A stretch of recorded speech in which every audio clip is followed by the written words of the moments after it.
안녕하세요. 시지프스의 책방지기입니다. 이제 겨울은 가고 봄이 성큼 다가온 것 같은데요. 모두들 안녕들 하신지요? 오늘은 얼마 전 TV에서 이집트 투탕카멘 왕의 이야기를 다루는 프로를 봤습니다. 어린 시절 읽었던 딱따구리 그레이트 북스의 피라밋 투탕카멘의 비밀이라는 책이 언뜻 생각이 나더군요. 오늘은 이 책을 소개해 드리려고 하는데요. 이 책의 저자 하워드 카더는 1873년 영국에서 태어나 고대 이집트 유적 발굴에 일생을 보냈다고 합니다. 카더는 투탕카멘 왕의 묘에서 나온 유물의 연구에 일생을 바치다가 1939년 66세의 나이에 별세했다고 하는데요. 투탕카멘 왕은 고대 이집트 제18왕조의 파라오로 9살의 즉위에 18살에 사망한 소년 왕인데요. 사망 원인을 두고는 암살설이 있었으나 2005년 유골을 CT 촬영한 결과 무릎 골절 합병증으로 인한 사망으로 판명되었습니다. 1922년 영국의 고고학자 하워드 카터가 발굴을 했는데 왕들의 계곡에서 유일하게 도굴되지 않은 무덤으로 알려져 있습니다. 발굴 당시 발생한 여러 죽음으로 인해 투탕카멘의 저주라는 전설이 생겨나기도 했다고 하는데요. 그의 부친 아크나톤은 급진적인 종교 개혁을 시도했지만 갑작스러운 죽음으로 실패했다고 합니다. 투탕카멘의 아버지와 어머니는 남매 관계였다고 DNA 분석을 통해 확인이 되었는데요. 고대 이집트 왕실에서는 왕실 혈통을 순수하게 유지하려는 목적으로 근친혼 간섭이 있었다고 합니다. 투탕카멘은 부모가 남매였기 때문에 유전적 질환을 앓았을 가능성이 크다고 추정이 되는데요. 오늘은 책 내용 중에 대사라는 소년왕 중에서 왕의 저주편을 낭독해 드리도록 하겠습니다. 자, 그럼 저와 함께 투탕카멘 왕을 만나러 가보실까요? 왕의 저주. 투탕카멘 왕의 무덤과 미이라 발견은 고고학 역사 가운데서도 가장 빛나고 가치 있는 학문적 업적이었다. 덕택에 지금 우리는 3000년도 더 되는 고대 이집트의 어마어마한 문화에 대하여 상세하게 알 수 있는 것이다. 그런데 훌륭한 일에는 간혹 야릇한 일이 뒤따르는 수가 있다. 그리고 이때도 역시 예외는 아니었다. 카터들이 무덤을 발견하고 마침내 관실을 열었다는 일이 온 세계에 보도된 얼마 뒤, 즉 카나본경이 돌연 병으로 죽었을 무렵부터 기괴한 소문이 떠돌기 시작하였다. 카나본경은 그냥 병으로 죽은 것이 아니라 투탕카멘 왕의 무덤을 파헤쳤기 때문에 그 저주로 죽었다는 것이다. 실제로 신문 가운데는 파라오의 복수라든가 투탕카멘 왕의 저주 등의 제목을 붙여 이 일을 꽤 크게 취급한 데도 있었다. 투탕카멘 왕의 무덤 입구에는 왕의 잠을 방해하는 자는 죽음의 나래를 건드리는 것이니 라는 글이 틀림없이 새겨져 있다. 즉 카나본경은 그것을 무시하였기 때문에 그 저주를 받고 죽었다는 것이다. 한 신문사가 쓰기 시작하자 다른 신문사도 갖가지 개상한 소문을 들추어냈다.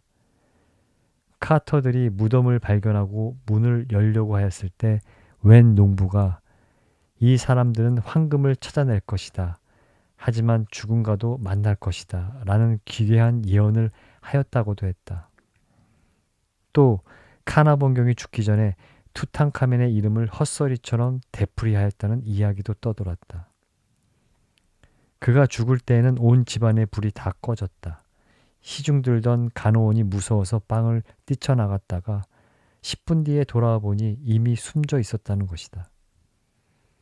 그의 죽음의 원인에 대하여서도 모기에 물려 폐혈증이 되었다는 건 새빨간 거짓말로 정말은 정갈에 물렸다라든가, 아니 왕이 무덤에 옛날 도굴꾼을 방비하기 위해 놓아두었던 독침에 찔려 죽었다는 이야기도 떠돌았다.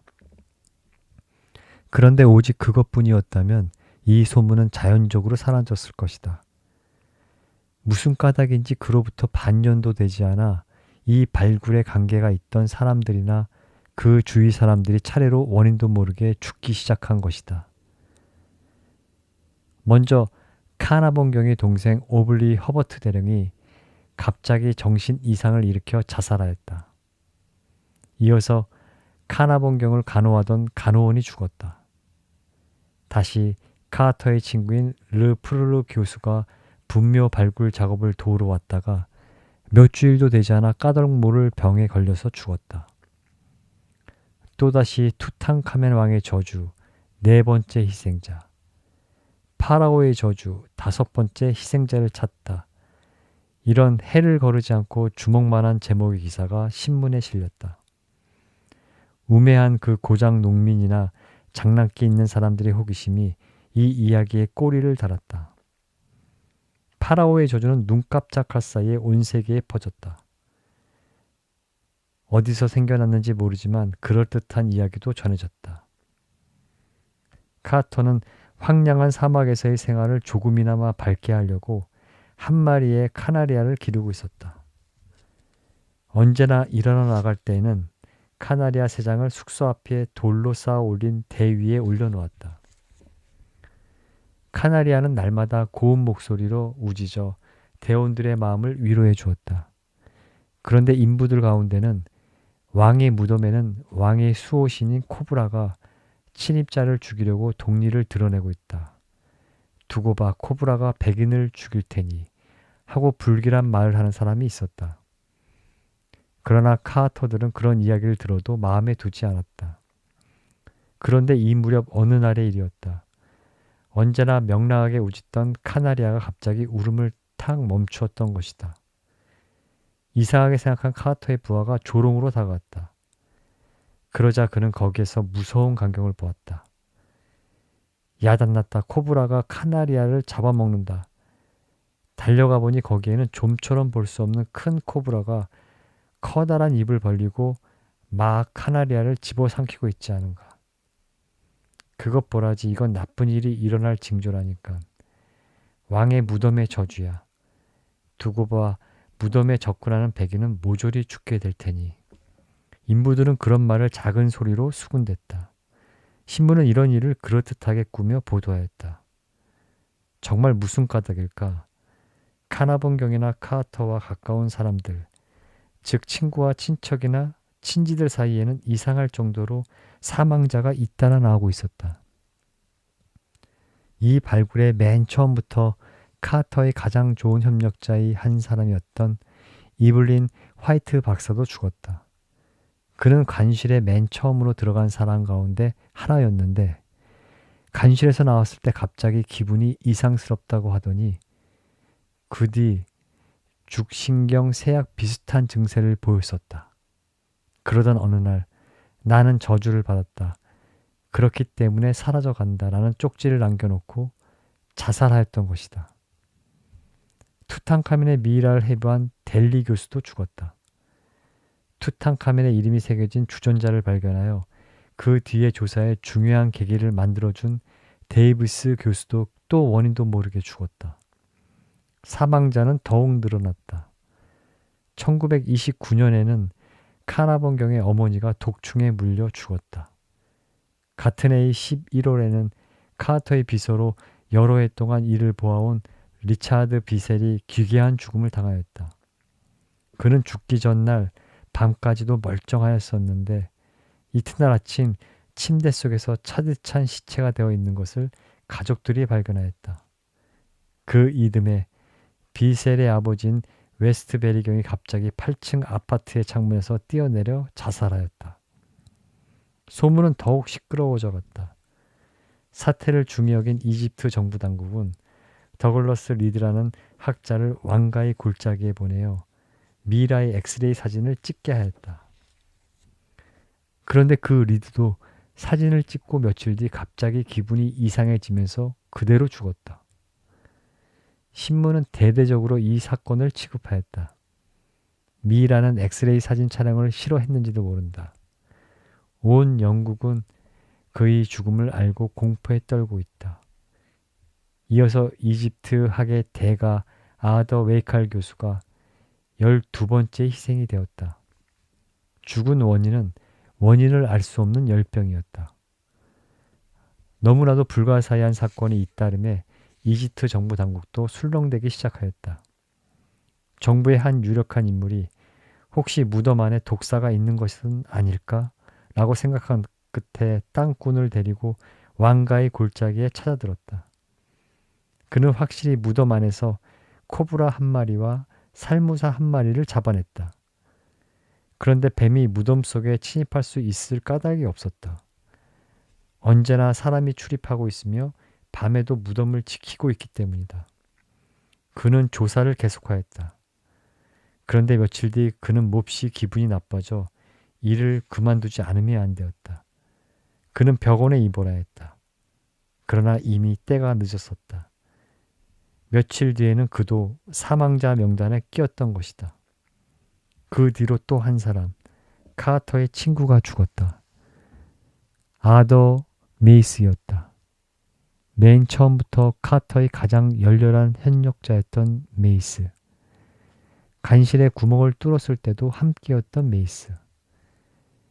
카터, 그 메이스의 죽음 앞에서는 어쩔 수 없이 풀이 죽어버렸다. 이렇게 하여 1930년까지 모두 17명이 죽었다. 무덤 발굴에 여러 가지로 힘써준 히프스테드 교수도, 메트로폴리탄 박물관의 윌로크 교수도, 은근하게 도움을 주던 가드너 교수도, 그 밖이 허크네스 박사며 푸칼 교수 등도 모두 죽어버렸다. 아니 1930년의 어느 날에는 마침내 하워드 카터조차도 불의의 사고로 세상을 떠났다는 기사가 신문에 보도되었다. 드디어 카터마저 저주의 희생이 되어버렸구나. 사람들은 어두운 얼굴로 마주 쳐다보며 몸을 떨었다. 그런데 이 보도는 잘못된 것이었다. 미국에서 같은 이름을 가진 사람이 사고로 죽은 것을 잘못한 신문사가 특정 뉴스로 보도했던 것이다. 이제껏 잠자코 있던 카터도 이 소동을 보고서는 참을 수가 없었던지 신문에 성명서를 발표했다. 고고학자는 죽은 이의 무덤에 대하여 언제나 존경하는 마음과 진지한 태도로 접한다. 그러나 거기에는 죽음에 대한 이유도 없는 두려움 같은 것은 조금도 없다.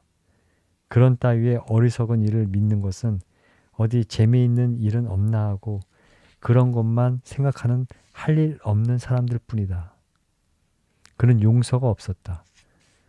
세상에서는 파라오의 저주 운운하면서 투탕카멘 왕묘에 알지 못할 위험이 있는 듯이 떠드는 사람들이 있으나 그것은 아무런 근거도 없는 거짓말로서 싸구려 괴담을 흉내낸 헛소문에 지나지 않는다. 그는 다시 무덤에 실제로 병균이 있었을지도 모른다는 이야기에 대해 우리는 무덤을 열었을 때 아무런 병균도 없다는 것을 확인하였다. 더욱이 무덤 안은 완전히 소독하였었다. 따라서 무덤에 들어갔었다고 하여 병이 났다는 일 같은 것은 절대로 있을 수 없다. 라고 썼다. 마지막으로 그는 지성 있는 사람이라면 그런 따위의 어리석고 허황된 이야기에 관심을 두지 않을 것이다. 그런데도 이렇게 떠들고 소동을 벌이는 걸 보면 세상 사람들의 미신의 지배를 받던 중세 때보다 별로 진보하지 못하였다는 증거일는지도 모르겠다. 라고 한마디 비꼬았다.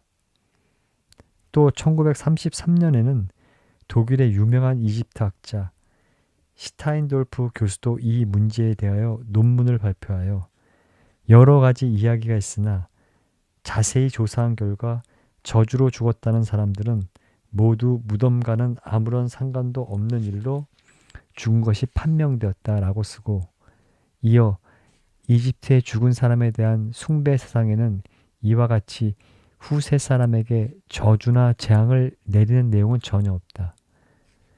무덤 입구에 새겨져 있는 비문도 마귀를 쫓는 글일 뿐 저주나 재앙을 비는 글은 아니다 라고 하여 세상에 전해지고 있는 사고방식이 그릇되었다는 것을 지적하였다. 다른 학자들도 잇따라 신문이나 잡지에 담화 또는 의견을 발표하여 카터의 의견에 찬동하였다. 물론 카터나 시타인돌프의 의견은 옳다. 첫째, 투탕카멘 왕의 저주가 정말로 내린다면 무덤을 열었을 때 가장 먼저 죽었어야 할 카터 자신이 오히려 탈 없이 살아있다는 것은 그야말로 우스꽝스러운 일이다. 그리고 처음에 무덤에 들어간 사람들 가운데 카나번경 이외의 주요 인물인 카터를 별도로 하고서도 카나번경의 딸 이블린, 조스 카렌더, 고대 유물국장인 엥겔 바하 등은 아무 일 없이 살고 있다. 또 카터와 더불어 가장 많이 무덤에 들어가 보물이며 간이며 미이라의 사진을 무수히 찍은 사진반원 해리 버튼도 오래 살았다. 반대로 죽은 사람 쪽을 생각해보자. 카나본경은 본디 몸이 약하였으며 투탕카멘 왕의 무덤 일로 뜨거운 이집트를 이리저리 뛰어다니느라고 완전히 건강을 잃고 말았다. 죽었다고 해서 이상할 것은 없는 것이다. 카나본경의 어머니는 죽었을 때 이미 80세의 고령이었다. 이 죽음에도 이상할 것은 없다. 그리고 투탕카멘 왕묘의 저주로 죽었다고 생각되는 학자들의 거의는 모두 60세, 70세, 80세라는 노인들이다. 즉 자연적인 죽음이라고 생각하는 것이 바른 생각 방법이다. 그 밖의 사람들에 대하여서도 하나하나 조사해 보니 모두 뚜렷한 이유가 있었다. 가령 메이스가 죽었을 때 간실벽을 뜯어내고 있는 동안 갑자기 온몸에 힘이 빠지면서 그 자리에 쓰러졌다고 신문에서 떠들어댔지만 실상 메이스는 전부터 몸이 아프면서도 무덤일 때문에 억지로 움직이고 있었던 것이다. 무덤 안은 한낮에는 40도에서 45도나 된다. 그런데다가 공기도 나쁘고 먼지나 티끌이 늘 자욱하다. 건강한 사람도 기분이 나빠지지 않는 것이 이상할 정도의 환경이다. 하물며 병자라면 나빠지는 것이 당연하지 않은가. 즉 투탕카멘 왕의 저주라는 것은 결국 신문이 사람들의 관심을 끌고자 억지로 꾸며낸 것이었다는 말이 되는 것이다. 이렇게 하여 투탕카멘 왕의 저주를 정말로 믿는 사람은 차차 없어져 갔다. 카터는 그 뒤에도 투탕카멘 왕의 무덤에서 나온 유물 연구를 계속하여 그것을 기초로 한 두꺼운 연구서를 출판했다. 그 뒤로도 카터는 계속 이집트 유물 연구를 계속하다가 1929년 병으로 세상을 떠났다. 그때 나이 66세였다. 젊어서부터 거의 그 일생을 고대 이집트의 유적 발굴에 바친 그야말로 고고학자다운 죽음이었다.